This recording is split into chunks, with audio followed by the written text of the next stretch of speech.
안녕하세요. 지금부터 웰페어 뉴스와 함께 사회복지계 이슈를 만나봅니다. 오늘 첫 번째 소식입니다. 상업시설에서 장애인 화장실이 설치되어 있지 않은 것은 차별이라는 지적이 제기됐습니다. 국가인권위원회가 해당 상업시설 대표자와 지방자치단체장에게 장애인 화장실 설치와 관련한 조치를 권고했는데요.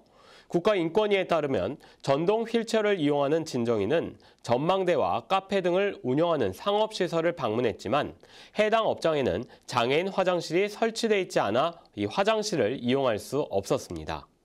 이에 진정인은 해당 상업시설에 대해 인권위 진정을 제기했고 인권위는 조사에서 피진정시설은 장애인 화장실 설치 의무 대상에 해당한다고 밝혔습니다. 인권위는 기존 화장실 구조 변경 등을 통해 장애인이 이용할 수 있는 화장실로의 개조가 가능하며 개조 비용의 경우 관할 지자체에 요청하면 지원을 받을 수 있다고 판단했습니다. 이에 인권위는 피진정시설 대표자에게 해당 시설에 장애인 화장실을 설치할 것을, 그리고 관할 지자체의 장에게는 필요한 기술적, 행정, 재정 지원을 할 것을 권고했습니다.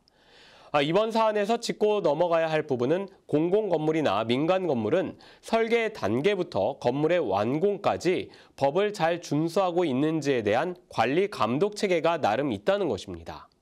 해당 상업시설이 산 정상, 즉 산악지역에 위치한 곳이기에 관할 지자체나 소방서 등에서도 수차례 인허가상의 관리 감독 절차가 있었을 텐데요.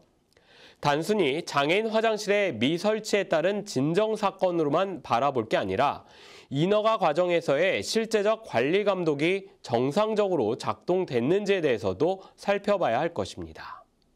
다음 소식입니다.